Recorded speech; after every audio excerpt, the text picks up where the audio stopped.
اعوذ باللہ من الشیطان الرجیم بسم اللہ الرحمن الرحیم الحمد للہ رب العالمین والصلاة والسلام علی سید الانبیاء والمرسلین وعلی اہل بیتہ الطیبین الطاہرین وصحبہ المنتجبین۔ قرآن کریم کے 30ویں اور آخری جز میں ہم نے سورۃ العادیات تمام کی تھی۔ گزشتہ درس میں سورۃ القارعہ کے تلاوت اور اس کے بعد مختصر ترجمہ اور وضاحت سے ہم اس درس کا آغاز کریں گے۔ اعوذ باللہ من الشیطان الرجیم بسم اللہ الرحمن الرحیم۔ القارعہ ما القارعہ وما ادراک ما القارعہ یوم یکون الناس کالفراش المبثوث وتكون الجبال كالعهن المنفوش فأما من ثقلت موازينه فهو في عيشة راضية وأما من خفت موازينه فأمه هاوية وما أدراك ما هي نار حامیہ۔ سورۃ القارعہ کا ترجمہ اور مختصر وضاحت۔ بنام خدائے رحمان رحیم۔ آیت نمبر 1۔ القارعہ، وہ ہلا دینے والا حادثہ۔ 2۔ ما القارعہ، وہ ہلا دینے والا حادثہ کیا ہے؟ 3۔ وما ادراک ما القارعہ، اور آپ کو کس چیز نے بتایا کہ وہ ہلا دینے والا حادثہ کیا ہے؟ القارعہ، کہ جس سے مراد قیامت کا دن ہے۔ اس لفظ کا اصل معنی کیا ہے؟ توجہ فرمائیے۔ القارعہ کا معنی ہے جب کوئی دروازے پر آ کر دستک دیتا ہے، دروازے کو کھٹکھٹاتا ہے، اور اگر زیادہ شدت سے کھٹکھٹایا جائے تو اسے کھڑکھڑانا بھی کہا جاتا ہے۔ اب آپ تصور کیجئے، مثال کے طور پر گھر کے اندر افراد سو رہے ہیں اور کوئی بہت زور سے آ کے اچانک دروازے کو کھڑکھڑا دے، بہت زور کے ساتھ دروازے کو پیٹے، تو کیا ہوگا؟ گھر کے اندر سونے والے لوگ اچانک ہڑبڑا کر اٹھ بیٹھیں گے اور ایک عجیب و غریب کیفیت ان پر طاری ہو جائے گی کہ کیا حادثہ یا کیا مصیبت پیش آ گئی ہے جو اس طرح زور سے دروازہ کھڑکھڑایا جا رہا ہے۔ تو آپ اسی معنی کو تصور کیجئے روز قیامت کے بارے میں۔ جس طرح سورہ مبارکہ یاسین میں اللہ تبارک و تعالی فرماتا ہے ما ينظرون الا صیحة واحدة تأخذهم وهم يخصمون، کہ کس چیز کا انتظار کر رہے ہیں سوائے ایک زوردار آواز کے جو انہیں آ کر گرفت میں لے لے گی اور وہ آپس میں جھگڑ رہے ہوں گے۔ یعنی جب قیامت کی وہ زوردار آواز آئے گی، اس کے آنے کا اعلان کیا جائے گا، تو گویا اس وقت بھی بہت سارے لوگ قیامت کے بارے میں جھگڑ رہے ہوں گے یا اپنے دنیاوی معاملات میں جھگڑے کر رہے ہوں گے، اسی دنیا کی طرف توجہ ہوگی، لیکن جب وہ آئے گی تو اچانک گویا ہڑبڑا اٹھیں گے، کھڑکھڑانے والی، یعنی جو ہر چیز کو ہلا کر لرزا کے رکھ دے گی، اپنی جگہ سے ہٹا کے رکھ دے گی۔ اس حادثے کی شدت کی وجہ سے اس قیامت کے دن کو قرآن مجید نے القارعہ کا نام دیا ہے۔ اور اللہ تبارک و تعالی القارعہ کا نام لینے کے بعد اس حادثے کی عظمت اور ہولناکی کو بتانے کے لیے ان الفاظ کی تکرار فرما رہا ہے۔ وہ ہلا دینے والا حادثہ کیا ہے اور آپ کو کس چیز نے بتایا وہ ہلا دینے والا حادثہ کیا ہے؟ بس اب آپ متوجہ ہو گئے کہ ہم چاہے ترجمہ کریں کھٹکھٹانے والی یا کہیں ہم کہ کھڑکھڑانے والی، یا ہم کہیں کہ وہ ہلا کے رکھ دینے والا حادثہ، تو الفاظ کا فرق ہے، معنی ایک ہی ہے۔ الفاظ کے انتخاب کا فرق ہے، معنی انشاءاللہ آپ کے ذہنوں میں واضح ہے۔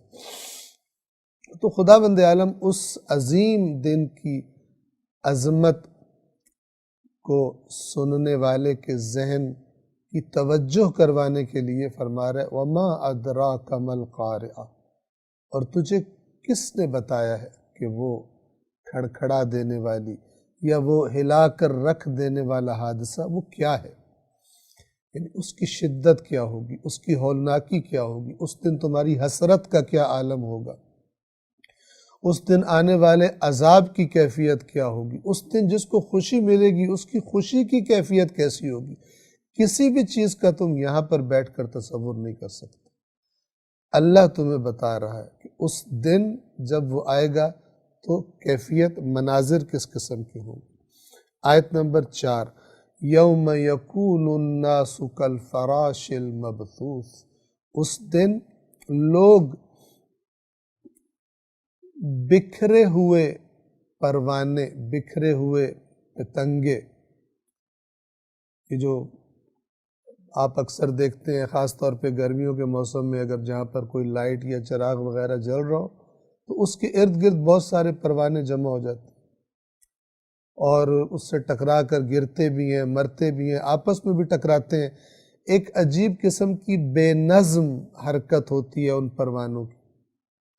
تو اللہ تبارک و تعالیٰ فرما رہے قیامت کے دن انسان جو آج اپنے آپ کو پتہ نہیں کیا سمجھنے لگتا ہے، متکبر ہو جاتا ہے، اپنے آپ کو بڑی چیز سمجھنے لگتا ہے، تو اس دن تم انسانوں کی ایسی حالت دیکھو گے جیسے آج پتنگوں کی حالت دیکھتے ہو۔ کیا حیثیت ہوتی کسی پتنگے کی؟ ایک حقیر چیز ہے دیکھنے میں، اور وہ بھی دیواروں سے اور چیزوں سے ٹکرا ٹکرا کر زمین پہ گر رہے ہوتے ہیں، جو لائٹس جل رہی ہوتی ہیں ان سے ٹکرا ٹکرا کے زمین پر گر رہے ہوتے ہیں، اور جب اڑتے بھی ہیں تو بڑے بے ہنگم طریقے سے اڑتے ہیں۔ تو یہ تصویر پروردگار عالم اس لفظ کے ذریعے سے کالفراش المبثوث، بکھرے ہوئے پتنگے، بکھرے ہوئے پروانے، ان الفاظ سے خداوند عالم ہمارے ذہنوں کو وہ تصویر، اس تصویر کی طرف متوجہ کرنا چاہتا ہے کہ تم انسانوں کی حالت اس دن ایسی ہی ہوگی۔ اس روز لوگ، انسان بکھرے ہوئے پروانوں کی طرح ہوں گے۔ 5، وَتَكُونُ الْجِبَالُ كَالْعِهْنِ الْمَنْفُوشِ، اور پہاڑ دھنی ہوئی اون کی طرح ہو جائیں گے۔ آپ نے شاید مشاہدہ کیا ہو کہ جب روئی کو دھونا جاتا ہے اس کی حالت کیا ہو جاتی ہے، بالکل نرم اور ایک خاص کیفیت ہو جاتی ہے کہ جو بالکل کمزوری اور نرمی کی علامت ہے۔ وہ چیز کہ جسے سخت ترین سمجھا جاتا ہے، انسان سمجھتا ہے، جیسے پہاڑ، قیامت کے دن ان کی ساری سختی ختم ہو جائے گی۔ اور اس میں بھی پیغام ہے کہ جو آج تکبر کے پہاڑ ہیں اور اپنے مال اور اقتدار کے نشے کی وجہ سے اپنے آپ کو بہت طاقتور، ناقابل شکست سمجھتے ہیں، وہ بھی اس طرح ہو جائیں گے جیسے ایک مثال دی پروانوں کی، بکھرے ہوئے پروانے، وہ بھی حقارت کی مثال ہے، کمزوری کی مثال ہے۔ اور دوسری مثال پھر مزید سمجھانے کے لیے یہ دے دی کہ پہاڑ، یہ جو اس دنیا میں تم پہاڑوں کو دیکھتے ہو، چٹانوں کو دیکھتے ہو اتنی مضبوط ہے، قیامت کے دن یہ دھنی ہوئی اون کی طرح ان کی حالت ہو جائے گی۔ واقعاً بھی یہ پہاڑ ایسے ہو جائیں گے قیامت کے دن، اور اس میں یہ پیغام بھی ہے کہ جو اتنے طاقتور پہاڑوں کی جو دن یہ حالت کر دے گا، تم انسان تو ان پہاڑوں کے مقابلے میں بڑے کم، تمہارے جسم مضبوط ہے، تمہاری حالت کیا کر دے گا۔ آیت نمبر 4 اور 5 میں اس دن کی ایک مختصر تصویر کے بیان کے بعد اب توجہ فرمائیے۔ اب انسان کی نفسیات ہے، جب اسے کسی خطرناک چیز کے بارے میں بتایا جاتا ہے کہ یہ ہوگا اس دن، یہ ہوگا، تو ذرا وہ اس کی توجہ بڑھ جاتی ہے، ذرا غور کرنے کی حالت میں زیادہ آ جاتا ہے۔ اب یہ حالت پیدا کرنے کے بعد پروردگار عالم فرما رہے کہ اس دن ہوگا کیا تمہارے ساتھ، حساب کتاب اعمال کا کس طرح سے لیا جائے گا، وہ تصویر بیان کی جا رہی ہے۔ ہم اپنے الفاظ میں پہلے آپ کو بیان کر دیں تاکہ آیات کا معنی آسانی سے سمجھ آ جائے۔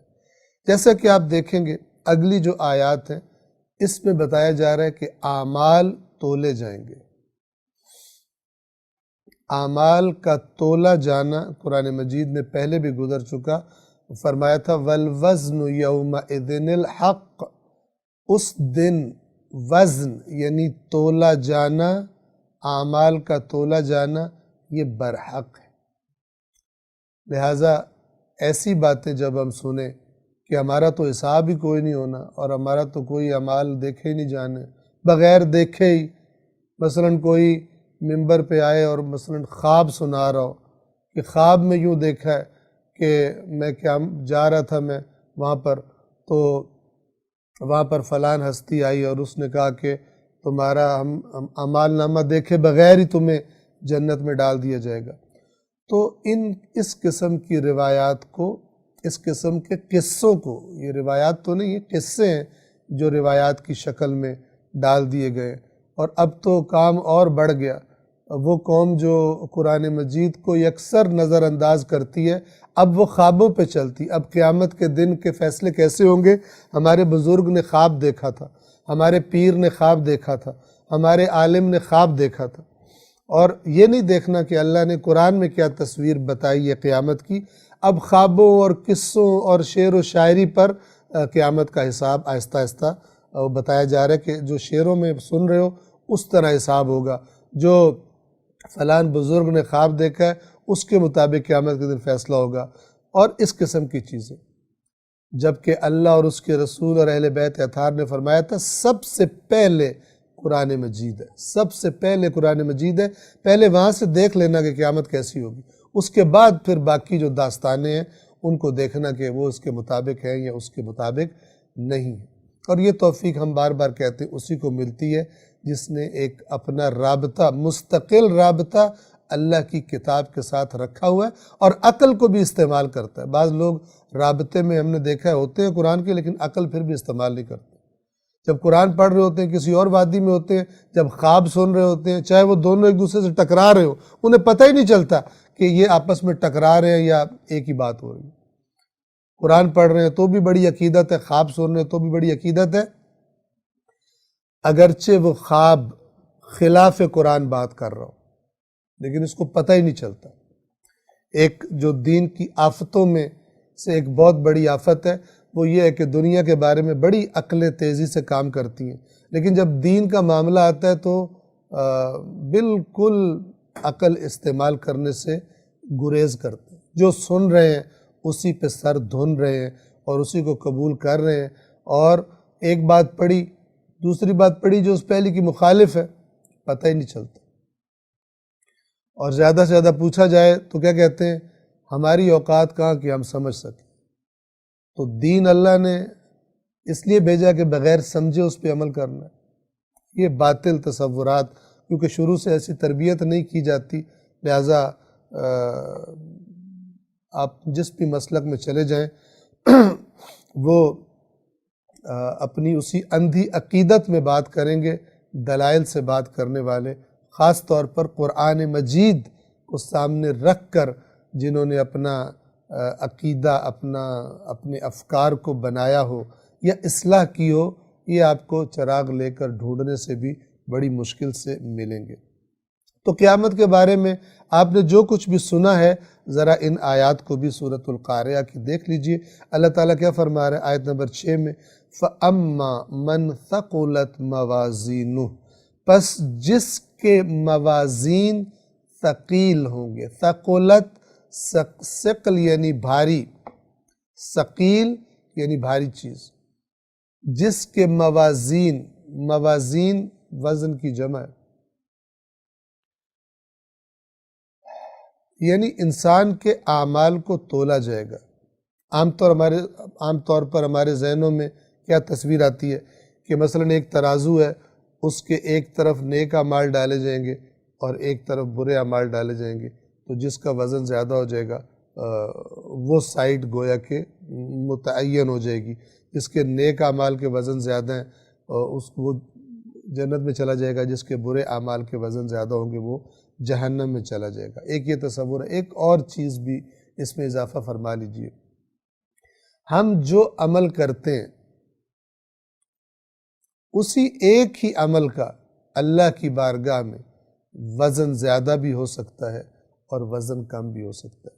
مثال کے طور پر اول وقت میں توجہ کے ساتھ، اہتمام کے ساتھ، اہم کام سمجھتے ہوئے، بلکہ اہم ترین کام سمجھتے ہوئے پڑھی گئی نماز، اس کا وزن اور اس کے مقابلے میں ایسی نماز جو سستی اور کوتاہی کے ساتھ پڑھی گئی ہو، بغیر توجہ کے جلدی جلدی پڑھی گئی ہو، ٹائم سے تاخیر کر کے پڑھی گئی ہو، یا خدا نخواستہ ریاکاری بھی اس میں شامل ہو گئی ہو، اس نماز کا وزن، اس نے بھی 4 رکعتیں پڑھی، اس نے بھی 4 رکعتیں پڑھی، لیکن دیکھنے میں ایک ہی نماز پڑھی ہے، لیکن اس کا وزن برابر ہے اللہ کے. ایک نے خالص خدا کی رضا کے لیے کچھ خرچ کیا، ایک نے ریاکاری کے لیے خرچ کیا. جس کی نیت خالص تھی، فرض کریں اس کی خرچ کی ہوئی رقم کم تھی لیکن نیت خالص تھی، اور ایک نے لوگوں کو دکھانے کی نیت سے خرچ کیا، رقم بہت بڑی تھی، اس کا وزن ہی کوئی نہیں. اللہ تعالیٰ کوانٹٹی، کمیت، مقدار نہیں دیکھتا، اللہ تبارک و تعالیٰ خلوص کو دیکھتا ہے. اگر مقداریں دیکھا کرتا تو پھر غریب لوگوں کے لیے تو مشکل پیش آتی، اور یہ سوال پیدا ہو جاتا کہ کیا اللہ کی رضا صرف مثلا امراء کے لیے؟ پروردگار عالم کا نظام عدل پر مبنی ہے، اور عدل کے بعد پھر فضل پر مبنی ہے. یاد رکھیے کہ انسان کی نیت اللہ تعالیٰ کے پاس وزن رکھتی ہے. بعض روایات میں اس طرح سے آیا کہ مومن کی نیت اس کے عمل سے بہتر ہوتی ہے. بہت سارے اس کی وجہ ہو سکتی ہے. ایک وجہ یہ ہو سکتی ہے کہ انسان جب نیت کرتا ہے تو اس کی نیت ہوتی ہے میں نے یہ کام کر کے چھوڑنا ہے، یہ نیکی کا کام، لیکن ہو سکتا ہے جب کرنے کے لیے اٹھے کوئی مشکل پیش آ جائے، کوئی رکاوٹ کھڑی ہو جائے. جو کام کا اندازہ لگایا تھا اور جو اس کی طاقت تھی وہ کام اس سے بڑا نکلے، جتنی رقم اس کے پاس تھی اس سے زیادہ خرچ والا کام نکلے. نیت کا اللہ اجر دے دیتا ہے بشرطے کہ نیت اسی پکے ارادے والی ہو. ایسے نہیں گھر بیٹھ کے بندہ صرف نیت ہی کرتا رہے اور کام کرنے کا ارادہ نہ ہو، وہ نیت نہیں ہوتی، وہ تو بے ایمانی ہوتی ہے. توجہ فرما رہے ہیں؟ تو اللہ کے پاس کسی بھی عمل کا ہو سکتا ہے ایک عمل 10 لوگوں نے کیا ہو، ان 10 کے وزن جو ہے اسی عمل کا اللہ کے پاس مختلف ہو. تو نیک اعمال زیادہ وزنی بھی ہو سکتے ہیں اور نیک اعمال کے وزن بھی ہلکے ہو سکتے ہیں. ہو سکتا ہے کسی کی 1-2 رکعت نماز کسی کی 1 سال کی نماز سے زیادہ بھاری ہو جائے جو نماز ریاکاری کے لیے تھی. اور اس طرح آپ مزید بھی تصور کر سکتے ہیں. پس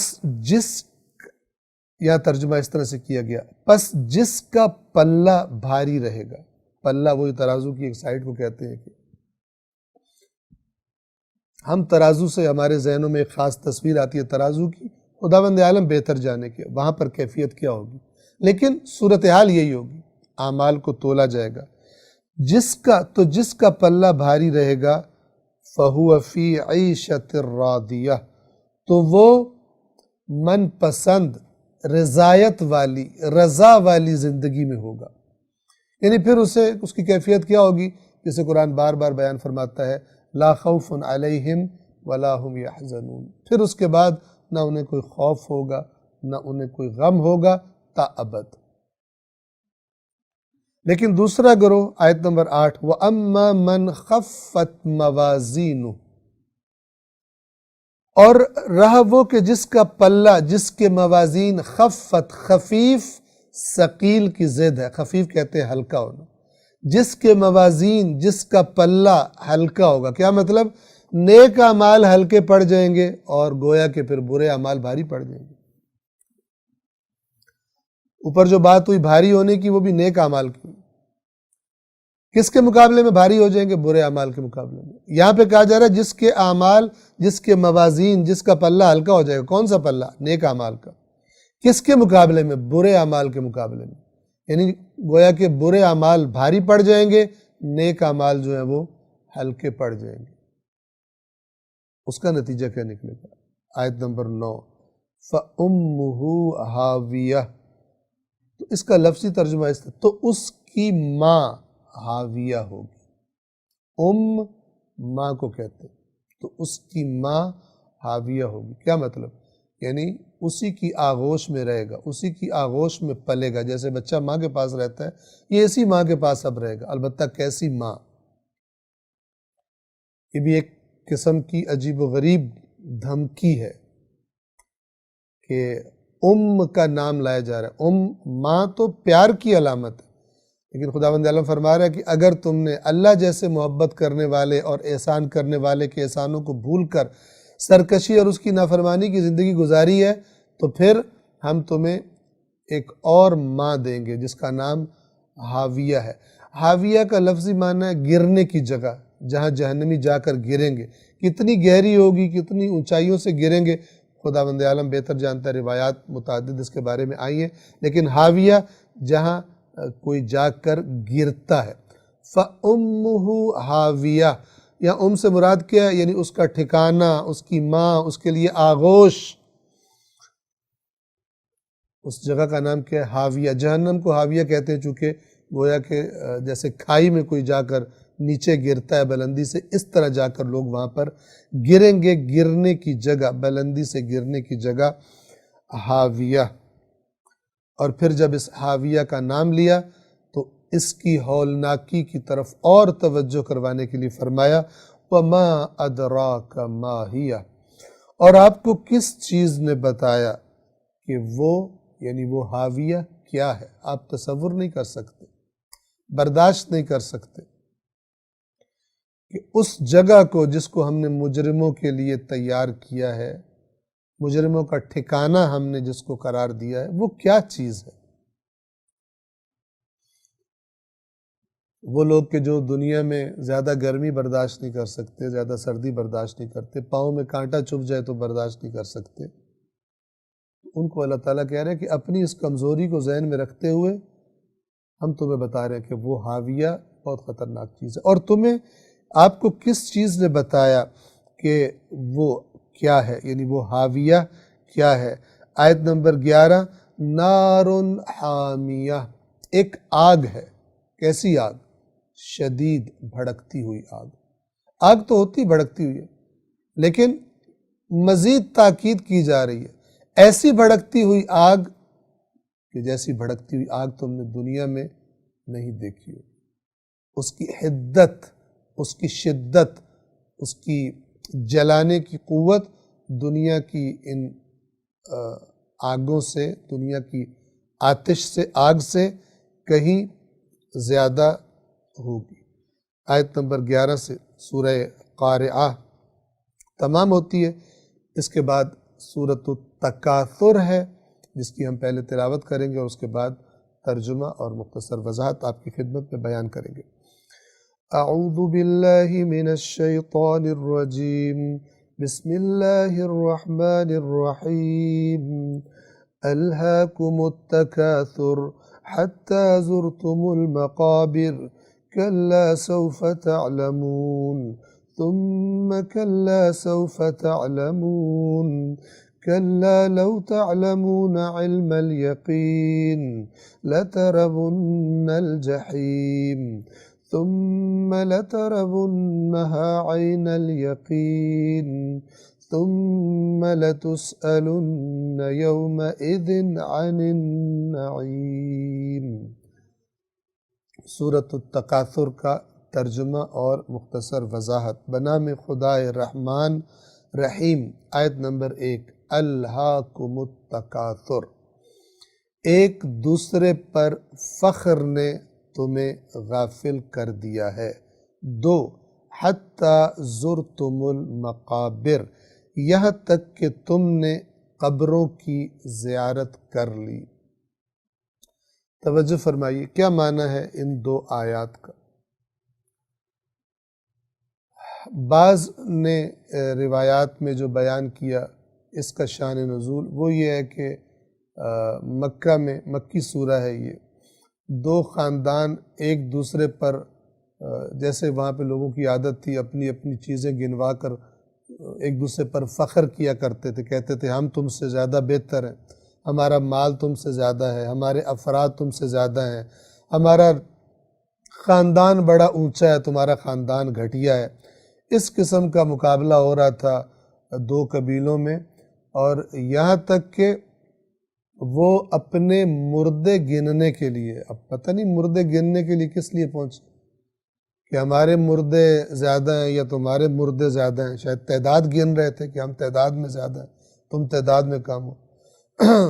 تو زندوں کو گن لیا ہوگا تو پھر مردوں کو گننے پہنچ گئے، قبرستان میں پہنچ گئے۔ تو یہ ایک شان نزول ہے جو بیان کیا جاتا ہے، ہم نے آپ کی خدمت میں عرض کر دی۔ الفاظ کی طرف آپ توجہ کریں، بہت بڑا پیغام، ابدی پیغام لیے ہوئے، الہاکم التکاثر۔ تکاثر کثرت سے ہے، اور تکاثر کسے کہتے ہیں؟ کثرت کا معنی واضح ہے، کسی چیز کا زیادہ ہونا۔ تکاثر کسے کہتے ہیں؟ تکاثر کہتے ہیں چیزوں کی کثرت کے لیے ایک دوسرے کا مقابلہ کرنا۔ مثلا ایک دوسرے سے مقابلہ کرنا، میرا مال زیادہ ہو، دوسرا دوڑ دھوپ کر رہا ہے میرا مال اس سے زیادہ ہو، کہہ رہا ہے میرے پاس کپڑے زیادہ ہونے چاہیے، وہ مقابلہ کر رہے ہیں میرے پاس تیرے سے زیادہ ہونے چاہیے، میرے پاس فلان چیز زیادہ ہونی چاہیے۔ کثرت، کثرت دنیا کے مال کی کثرت آپ لے لیں یا دیگر دنیاوی چیزوں کی کثرت، اس میں ایک دوسرے سے زیادہ جمع کرنا اور پھر ایک دوسرے پہ فخر کرنا، اور جس کا خود بخود نتیجہ یہ ہے کہ جس کے پاس کم ہے اس کو گھٹیا سمجھنا، اور جس کے پاس زیادہ ہے اس کا خود کو برتر سمجھنا، بہتر سمجھنا۔ یہ ہے معنی کس کا؟ تکاثر کا۔ خداوند عالم فرما رہا ہے اس تکاثر نے، اس زیادہ جمع کرنے اور ایک دوسرے پر فخر کرنے نے تمہارے ساتھ کیا کر دیا ہے؟ الہاکم، تمہیں غافل کر دیا ہے۔ الہا کا لفظ لہو سے ہے، لام ہا اور واو۔ لہو اور لعب یہ دونوں قرآن میں کئی مرتبہ گزر چکے۔ اعلموا انما الحیات الدنیا لعب و لہو، جان لو کہ دنیاوی زندگی لعب ہے اور لہو ہے۔ لعب بے مقصد سرگرمی، کھیل تماشا اسے کہتے ہیں، بے مقصد۔ لہو کسے کہا جاتا ہے؟ توجہ فرمائیں، ہم نے پہلے بھی بیان کیا، پھر سن لیں۔ لہو اس چیز کو کہتے ہیں کہ جو خود اہم نہیں ہوتی، ضروری نہیں ہوتی، لیکن اپنے اندر ایسے انسان کی توجہ کو مصروف کر لیتی ہے، اپنے اندر انسان کو اس طرح مشغول کر لیتی ہے کہ انسان اپنے اہم کام بھول جاتا ہے، ان سے غافل ہو جاتا ہے۔ ایسی چیز کو کہتے ہیں لہو۔ اللہ تعالیٰ کیا فرمانا چاہ رہا ہے؟ الہاکم التکاثر، یہ مال زیادہ، مال کی کثرت کے مقابلے اور فخر کرنا، اور دنیاوی چیزوں کو جمع کر کے مقابلے کر رہے ہو، یہ میرے پاس زیادہ، میں نے یہ زیادہ کرنا ہے، میں نے اتنا جمع کرنا ہے، فلان کرنا ہے۔ اس دنیا کے پیچھے دوڑنے نے اصل اہم چیز کی طرف سے تمہیں غافل کر دیا ہے، اور وہ کیا ہے؟ وہ آخرت ہے، وہ آخرت ہے۔ ہمارے ذہن میں اسی بات کو سمجھانے کے لیے ایک ہلکا پھلکا سا لطیفہ ہے کہ ایک والد نے، جسے بڑا شوق تھا کہ اس کا بچہ دینی تعلیم پڑھے، اس نے اپنے بچے کو، یہ اکثر قوم میں یہ سنایا جاتا ہے طلاب کو ذرا نصیحت کرنے کے لیے، تو ایک والد نے جس کو بڑا شوق تھا کہ میرا بچہ دینی تعلیم پڑھے، اس نے اپنے بچے کو قم بھیجا، ایران بھیجا پڑھنے کے لیے۔ تو کچھ عرصے کے بعد اس نے اپنے بچے کا حال پوچھنے کے لیے باپ نے خط لکھا اور پوچھا کہ باقی چیزیں پوچھ کر، طبیعت صحت پوچھ کر سوال کیا کہ پڑھائی کیسی جا رہی ہے۔ تو بچے نے جواب میں اپنے والد کو اپنا حال احوال طبیعت سب کچھ بتایا، اور جو اصل سوال تھا باپ کا اس کے جواب میں اس نے لکھا کہ بابا یہاں آنے کے بعد مثلا مہینہ 2 مہینے گزار چکے وہاں پر، کہتا ہے بابا یہاں پر آنے کے بعد اتنی مصروفیات میری بن گئی ہیں کہ پڑھائی کا ٹائم نہیں نکلتا، پڑھنے کا ٹائم نہیں نکلتا، مصروفیات بہت زیادہ بن گئی ہیں۔ یہ وہ کہہ رہا ہے جس کو بھیجا ہی پڑھنے کے لیے گیا تھا۔ بعض افراد ایسے ہو جاتے ہیں۔ تو بالکل یہی بات یہاں پر کی جا رہی ہے قرآن مجید میں، تمہیں بھیجا کس لیے ہے؟ تمہاری دنیاوی مصروفیات، تمہارے دنیاوی تعلقات، تمہاری دنیاوی ایکٹیویٹیز، دنیاوی سے مراد ہماری کیا ہوتی ہے؟ جس میں اللہ کا عمل دخل نہ ہو، صرف دنیا کے لیے ہو، اور اس میں یہی تکاثر، میرے پاس یہ زیادہ ہو، میرے پاس یہ کس لیے زیادہ ہو؟ بس میرے پاس زیادہ ہو، میں نے سیٹھ بننا ہے، میں نے دوسروں سے امیر بننا ہے۔ تو یہ اللہ تعالیٰ کا خط ہے قرآن مجید جو اپنے مخلوق کو اس نے لکھا ہے کہ تمہیں وہاں پہ کیا کرنے بھیجا تھا اور تم کیا کر رہے ہو۔ الہاکم التکاثر، تمہیں اصل اہم چیز سے غافل کر کے اپنے اندر مشغول اور مصروف کر لیا ہے۔ کس نے؟ یہ مال و دولت کی کثرت اور ایک دوسرے پر فخر کرنے۔ اور کب تک تمہارا یہ سلسلہ جاری رہتا ہے؟ حتی زرتم المقابر، آیت نمبر 2، یہاں تک کہ قبروں کی زیارت تمہیں ہو جاتی ہے۔ کیا مطلب؟ یعنی موت آ جاتی ہے تمہیں۔ البتہ اگر اس شان نزول کو ذہن میں رکھیں تو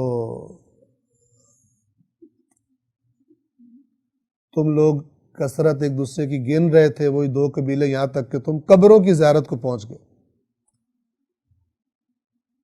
لیکن اگر آپ اس آیات کے اپنے الفاظ کے اندر تدبر کریں تو ان 2 قبیلوں کے لیے تھوڑی معنی، اور یہ معنی کہ کب تک انسان اسی تکاثر، مال و دولت کی کثرت کے پیچھے جانوروں کی طرح کام کرتا رہتا ہے، جب تک کہ اچانک اعلان کیا جاتا ہے کہ فلان صاحب اب نہیں رہے،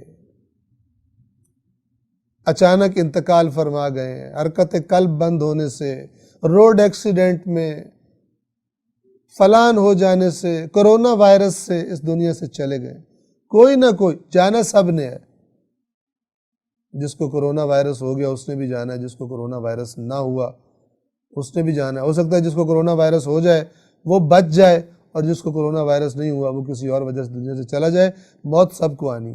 تو خداوند عالم یہاں پہ خبردار کس بات سے کرنا جا رہا ہے؟ ایک کرونا وائرس سے بھی زیادہ خطرناک بیماری، اور وہ ہے تکاثر، جو ایسی اپنے اندر مشغول کر لیتی ہے انسان کو کہ انسان غافل ہو جاتا ہے۔ اور جیسا کہ میرے مولا علی علیہ السلام نے فرمایا کہ لوگ سو رہے ہیں، الناس کلہم نیام، لوگ سو رہے ہیں، اذا ماتوا انتبہوا، مریں گے تو جاگیں گے تو ہوشیار ہوں۔ مریں گے تو جاگیں گے، کیا مطلب؟ غفلت سے نکلیں گے موت کے ذریعے سے۔ تو اللہ تعالیٰ اور اللہ تعالیٰ کا یہ نمائندہ مولا علی علیہ السلام اللہ کے حکم سے کیا کرنا چاہتے ہیں؟ انسان کو اسی دنیا میں جب تک مہلت ہے غفلت سے نکالنا چاہتے ہیں۔ الہاکم التکاثر، ایک دوسرے پر فخر نے تمہیں غافل کر دیا ہے۔ اور ہم نے کہا کہ تکاثر یعنی کثرت پر فخر، مال کی کثرت پر فخر وغیرہ۔ حتی زرتم المقابر، یہاں تک کہ تم قبروں تک جا پہنچو، یہاں تک کہ تم قبروں تک جا پہنچے، یعنی جب تمہاری موت آ گئی تب تمہاری یہ تکاثر کی بیماری کو سکون آیا، تب اس درد کو اس سے تمہیں کچھ آرام ہوا، لیکن اس کا نتیجہ اب آرام نہیں ہے۔ 3، کلا، ہرگز نہیں، ہرگز نہیں سے یہاں کیا مراد ہے؟ اگر گزشتہ آیات کو ذہن میں رکھیں، یعنی یہ تمہارا رویہ ہرگز ٹھیک نہیں ہے، یہ جس پر تم فخر کر رہے ہو زیادہ جمع کر کے، اس نے ہرگز تمہارے پاس نہیں رہنا، یہ ابدی، یہ ہمیشہ رہنے والی چیزیں نہیں ہیں جس کے پیچھے تم اپنی اصل مقصد سے، آخرت سے غافل ہو گئے۔ کلا، یہ تمہارا اصل مقصد نہیں ہے، یہ تکاثر، دنیا کے مال و دولت کی کثرت، یہ تمہارا اصل ہدف نہیں ہے۔ اصل ہدف وہ ہے جس سے تمہیں اس نے غافل کر دیا ہے۔ کلا، ہرگز نہیں، سوف تعلم، بہت جلد تمہیں علم ہو جائے گا، ان قریب تمہیں علم ہو جائے گا۔ 4، پھر تاکید فرما دیں، ثم، پھر ہم تم سے کہہ رہے ہیں، کلا، ہرگز نہیں، اس رویے سے باز آ جاؤ۔ یہ دنیا عارضی ہے، اس کی چیزوں پر فخر کرنا، دوسروں کو گھٹیا سمجھنا، یہ بہت ہلاکت خیز بیماری ہے۔ اللہ تبارک و تعالیٰ تمہیں بتا رہا ہے، ثم کلا، پھر ہرگز نہیں، سوف تعلمون، یہ جو ہم کہہ رہے ہیں ہرگز نہیں، یہ چیزیں دائمی نہیں ہیں، بہت جلد تمہیں معلوم ہو جائے گا کہ اللہ نے سچ کہا تھا، بہت جلد تمہیں علم ہو جائے گا۔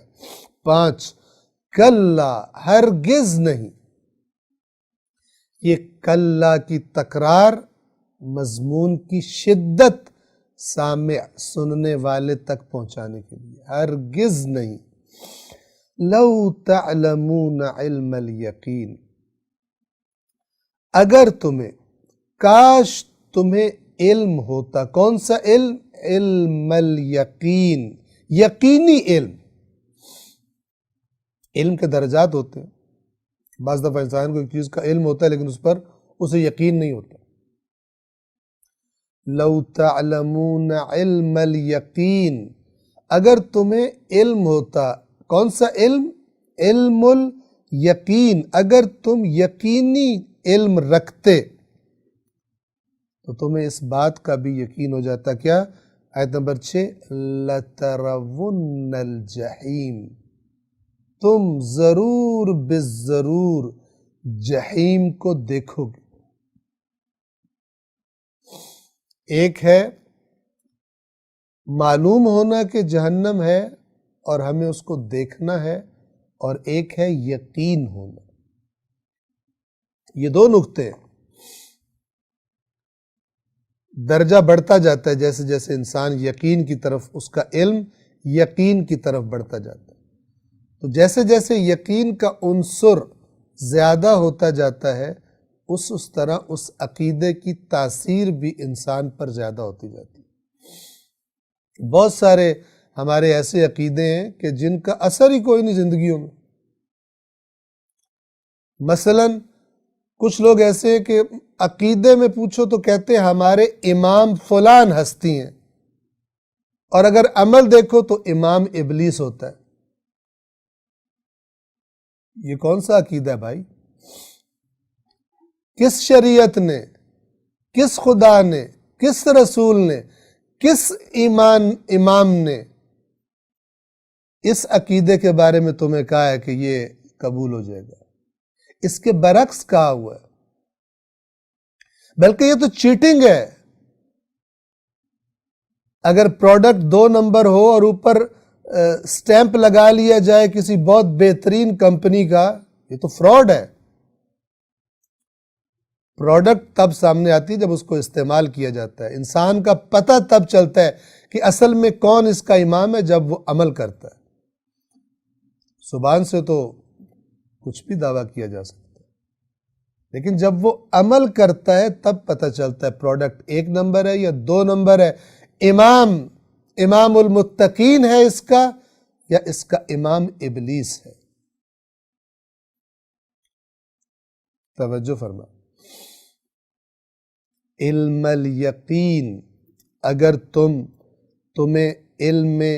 تمہیں یقینی علم ہوتا تو تمہیں گویا کہ یہ بات بڑی یقینی پتہ ہوتی کہ لَتَرَوُنَّ الْجَحِيمِ، کہ تم ضرور جہنم کو دیکھو گے۔ 7، ثم، یہ ثم پھر تاکید کے لیے، ثم لَتَرَوُنَّهَا، پھر یقیناً، ضرور بالضرور تم اسے دیکھو گے، عین الیقین، یقین کی آنکھ سے۔ ابھی تو تم بالغیب، اگر تمہارا ایمان بالغیب بھی صحیح ہو تو تم اس غیب کی آنکھ سے دیکھ لو گے، ایمان کی آنکھ سے دیکھ لو گے، اور اس کا ایک درجہ یہ ہے کہ تمہیں اس درجے پر وہ ایمان پہنچا سکتا ہے کہ گویا کہ تمہیں یقین ہو جائے کہ تم نے اپنی آنکھ سے، ابھی تم نہیں دیکھ رہے لیکن تمہیں یقین ہو جائے کہ تم نے اپنی آنکھ سے اسے دیکھنا ہے، اور اس کا اثر اور تاثیر کتنی ہوگی۔ یعنی یہ چیزیں جو ان آیات میں یہ جو سٹیپس بیان ہو رہے ہیں، جو کیفیتیں بیان ہو رہی ہیں، اگر انسان پر توجہ کرے، ان پر توجہ کرے، ان کی طرف بڑھنے کی کوشش کرے، تو خود بخود تاثیر بھی اس پر پڑ جائے گی۔ ان چیزوں پر، ان کے بارے میں علم اور ان پر ایمان کی تاثیر بڑھ جائے گی۔ ثم لترونها عین الیقین، پھر تم یقیناً اسے یقین کی آنکھ سے، یعنی جس میں کوئی شک ہی نہیں، جب انسان اپنی آنکھوں سے دیکھ لے تم اسے دیکھو گے، اور جب تم اسے دیکھو گے تو کیا ہوگا؟ آیت نمبر 8 جو آخری آیت ہے، ثم، پھر اس کے بعد، لتسألن، یقیناً، ضرور بالضرور تم سے سوال کیا جائے گا۔ کس کا سوال کیا جائے گا؟ یومئذ، اس دن، یعنی جس دن تم اس کو دیکھو گے قیامت کو، اس دن یقیناً تم سے سوال کیا جائے گا عن النعیم، اللہ کی نعمتوں کے بارے میں، دنیا میں جو نعمتیں تمہیں عطا ہوئی تھی۔ توجہ فرمائیے، سوال ہوگا نعمتوں کے ساتھ تم نے کیا رویہ رکھا۔ اگر کسی کو دنیا کی نعمتیں کم ملی تھیں، مال کم ملا تھا، ظاہر ہے جتنا ملا تھا سوال بھی اتنا ہی کیا جائے گا۔ جس کو دنیا کی نعمتیں زیادہ ملی تھی، مالدار تھا، صاحب جائیداد تھا، بڑی پراپرٹیز تھی اس کی، اس کو جو کچھ ملا تھا اس کے مطابق اس سے سوال کیا جائے گا۔ کسی کو اگر کوئی بہت بڑا عہدہ ملا تھا اس کا سوال کیا جائے گا۔ کسی کو اگر کوئی کم حیثیت ملے گی اس سے سوال بھی اتنا ہی کیا جائے گا۔ اس بات کو توجہ کے ساتھ سنیے۔ سب سے بڑی نعمت اگر میں کہوں کیا ہے، عظیم ترین نعمتوں میں سے ایک نعمت قرآن ہے۔ عظیم ترین نعمتوں میں سے ایک نعمت رسول اللہ ہے۔ عظیم ترین نعمتوں میں سے نعمت اہل بیت اطہار ہے، مولا علی علیہ السلام، امام حسن و امام حسین علیہ السلام۔ یہ نعمتیں کس کو ملی؟ جو سمجھتے ہیں کہ ہمیں ملی ہیں وہ پھر اس بات کے لیے بھی تیار ہوں کہ ان نعمتوں کے بارے میں سوال ہوگا۔ عام طور پر جو صرف میٹھی میٹھی باتیں بتائی جاتی ہیں وہ کیا ہوتا ہے کہ تم نے جو خرابیاں کی ہوگی نا، اس کو چھڑوانے کے لیے، ان خرابیوں کو بخشوانے کے لیے یہ ہستیاں کام آئیں گی۔ لیکن اگر یہ ہستیاں نعمت ہیں کہ ہیں اور کائنات میں ان سے بڑی نعمت کوئی نہیں ہے، تو پھر اس نعمت کے بارے میں بھی سوال ہوگا۔ اگر عجیب سا لگ رہا ہو کسی کو تو قرآن بتا چکا ہے۔ رسول اللہ اپنی قوم کی کیا شکایت کریں گے؟ اے میرے رب، میری قوم نے اس قرآن کو چھوڑ دیا تھا۔ وہاں پر جس نے قرآن مجید کو چھوڑا ہوگا وہ کہے کہ یا اللہ ہمیں تو قرآن ملا، ہم بخشے جائیں گے۔ نہیں ہوگا ایسا۔ غلط انٹرپریٹیشن، ڈسٹورشن، تحریف جسے کہا جاتا ہے، جس کی کثرت ہے۔ سوال ہوگا، قرآن کی آیت ہے کہ جن کی طرف ہم نے رسولوں کو بھیجا ہے حتماً ہم ان سے سوال کریں گے کہ ہمارے رسولوں نے جو تمہیں پیغام دیا تھا تم نے کیا رویہ رکھا اس کے مقابلے میں۔ یوم یجمع اللہ الرسل فیقول ماذا اجبتم، جس دن اللہ تمام رسولوں کو جمع کرے گا قیامت کے دن اور ان سے کہے گا تمہیں کیا جواب ملا؟ لوگوں نے تمہاری بات مانی یا لوگوں نے تمہاری بات نہیں مانی؟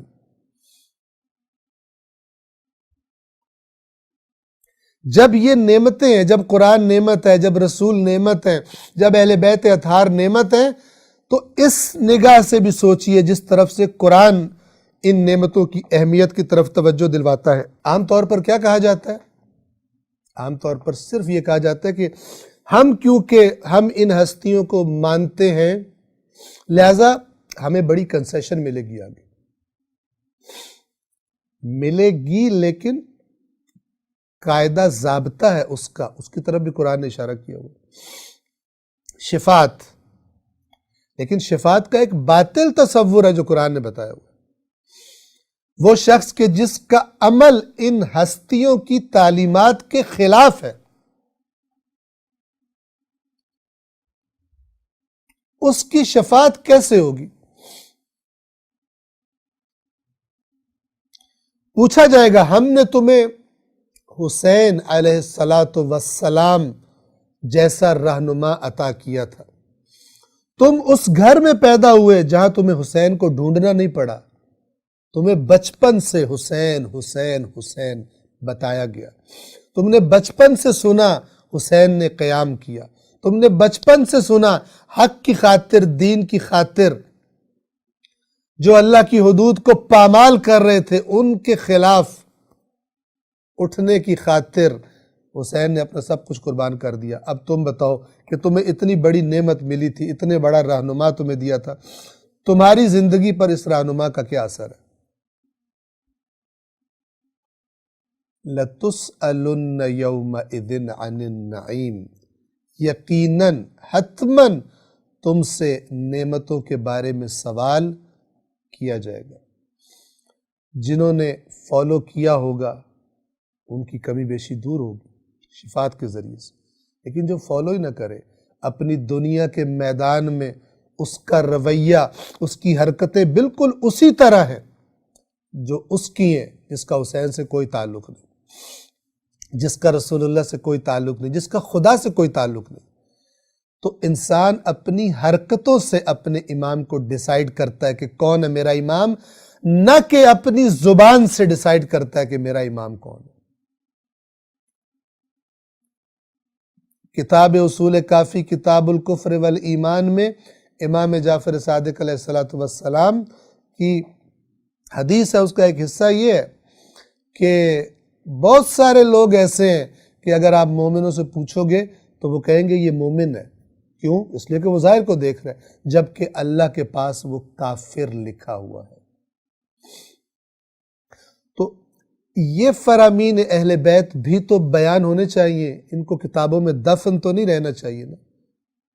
صرف خوشخبریوں والے فرامین سنائے جائیں اور خبردار کرنے والے نہ سنائے جائیں تو یہ تو خیانت ہو جائے گی، اور اس سے بڑی خیانت اور فراڈ کون سا ہوگا جو انسان کی ابدی زندگی تباہ کر دے۔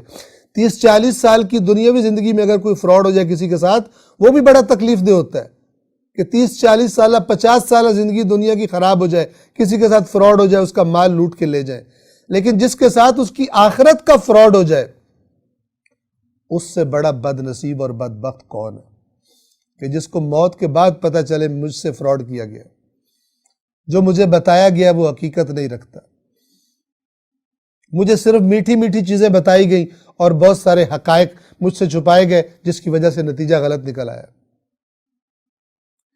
اسی لیے حدیث ثقلین کی طرف ہماری توجہ کروائی گئی ہے کہ اللہ کے نبی نے فرمایا میں 2 قیمتی چیزیں چھوڑ کے جا رہا ہوں، قرآن اور اہل بیت۔ یہ قرآن صرف نام لینے کے لیے، خانہ پوری کے لیے، سارا فوکس ایک طرف ہو جائے گا، غلط ہے۔ اگر اہل بیت کو چھوڑ دینے والا، اہل بیت پر ستم کرنے والا، اہل بیت کو تنہا چھوڑ دینے والا، ان سے مربوط نہ رہنے والا اگر ظالم ہے اور گمراہ ہے، تو اسی طرح بالکل اسی فارمولے سے قرآن سے رابطہ نہ رکھنے والا، قرآن کو مہجور، قرآن کو ترک کر دینے والا، قرآن نہ پڑھنے والا، قرآن مجید میں غور و فکر نہ کرنے والا، یہ بھی اسی طرح ظالم اور گمراہ ہے۔ پروردگار عالم عقل سے، ٹھنڈے دماغ سے سوچنے کی، سمجھنے کی تدبر کرنے کی۔ جو انسانوں کو اللہ نے عقل کی نعمت دی ہے، اس عقل کی نعمت کو دنیا کی ہر چیز سے بڑھ کر دین کے بارے میں، قرآن کے بارے میں سنجیدگی سے عقل استعمال کرنے کی اور باتوں کو سمجھنے کی کوشش کرنے کی اللہ تبارک و تعالی ہم سب کو توفیق عطا فرمائے۔ سورۃ التکاثر یہاں پر تمام ہوتی ہے۔ اس کے بعد سورۃ العصر ہے کہ انشاءاللہ ہم آئندہ درس میں آپ کی خدمت میں بیان کریں گے۔ والسلام علیکم ورحمۃ اللہ وبرکاتہ۔